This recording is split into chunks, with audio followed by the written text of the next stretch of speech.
Now, Aurora police are on the scene of the fatal crash at the intersection of Dayton Street and 19th Avenue. This is just a few blocks south of the Stanley Marketplace. This is video from the scene just about 30 minutes ago. Police say around 7 o'clock tonight, officers responded to a report of an armed carjacking near 23rd and Dallas.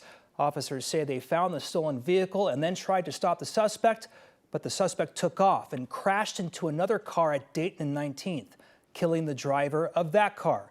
Police have detained the carjacking suspect. Police say Dayton is closed between Montview and 17th, and 19th Avenue is closed at Dayton while police investigate this incident. Also tonight, Denver police are trying to figure out who killed 2 people in a shelter for the unhoused. That shelter is the former Doubletree Inn on Quebec, just south of I-70. This morning, Denver police announced investigators responded to the discovery of 2 bodies in a room at this shelter. We know it's a man and a woman. This is a relatively new shelter that started taking in people late last year. It's also part of the mayor's House 1,000 People initiative from 2023. So far, police have not released the manner of death, and so far, police have not announced any suspects, so no arrests yet. A statement from the city of Denver says the mayor is aware of this incident and is working with police to get more information. If you have any information, you're asked to call police or Crime Stoppers.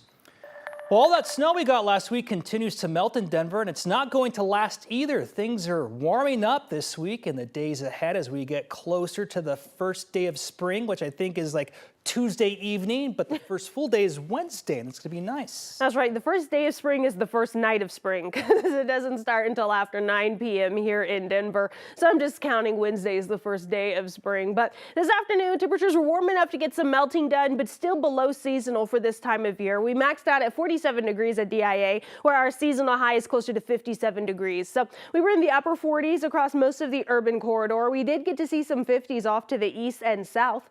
We were in the 30s and 40s in the high country this afternoon, and upper 40s through 60s this afternoon out west, where Grand Junction saw a high of 60 degrees. But let's take a look at our daily almanac so we can see kind of where we're falling. This afternoon, again, we were below average by around 10 degrees, but still warm enough to get a little bit of melting done.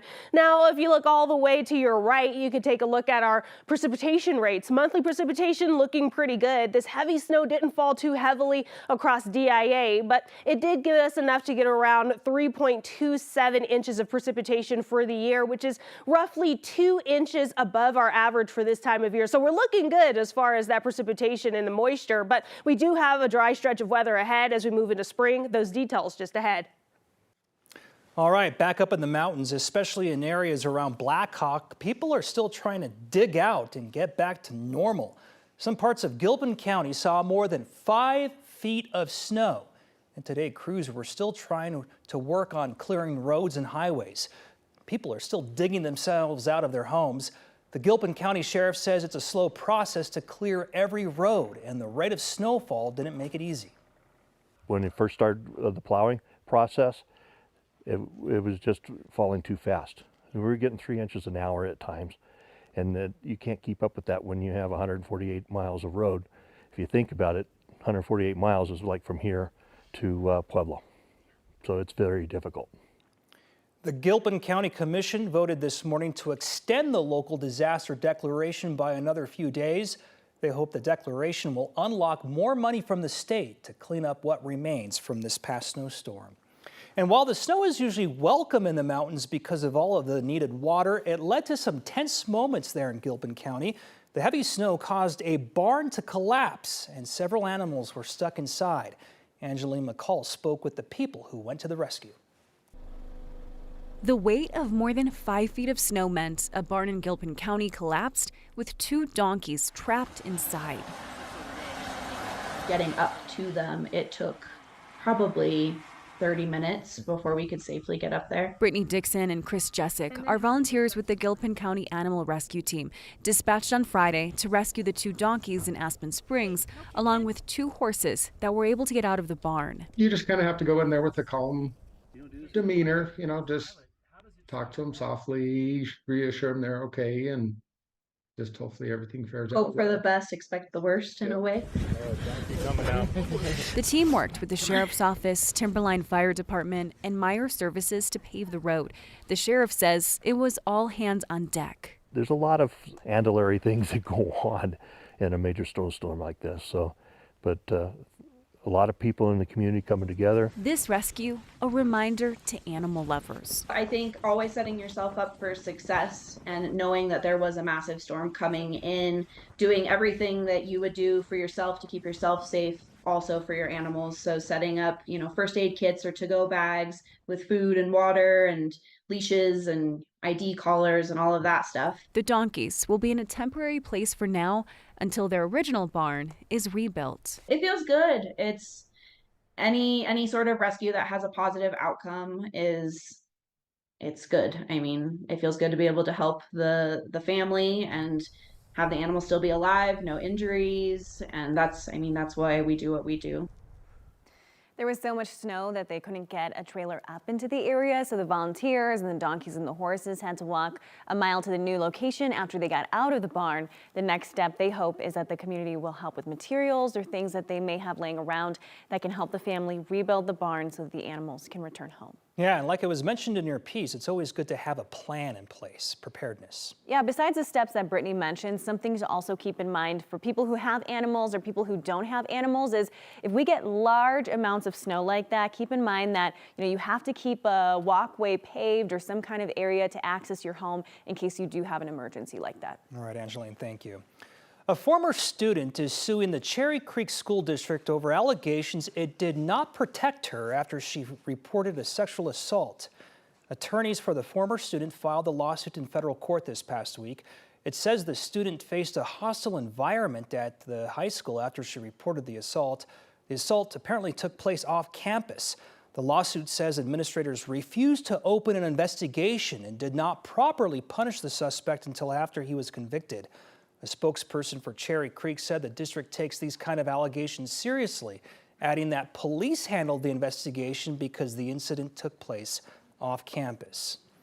A man accused of killing a family of 5 is expected to be in court tomorrow for the first day of his trial in Weld County. In June of 2022, Jesus Pbla was driving 70 miles per hour on I-25 when he slammed into a car, killing 5 people. He did not have a proper commercial driver's license, and the trucking company he was working for did not have insurance. The U.S. Postal Service contracted with the truck, which also didn't have working brakes. The Postal Service then canceled its contract with the company a year later. Pbla faces 5 counts of vehicular homicide. This week is Republican Congressman Ken Buck's last week in Congress. He is resigning from his role in Colorado's 4th Congressional District effective this coming Friday. Buck had previously announced last November that he would not run for re-election this year, but decided last week not to finish out his term. A special election will be held on June 25th for the remainder of Buck's term. That's the same day as the congressional primary election. In a heavy Republican district, voters will be voting for Buck's temporary replacement, while also nominating his likely permanent successor. Tonight we get a look at a band with a unique purpose. All of them are current or past firefighters, and St. Patrick's Day is the biggest day of the year, so they can raise money through music. 9 News reporter Brianna Clark takes us to Denver's Market Street to show us why they do what they do. It's a sound that makes you stop and look around. No, not that.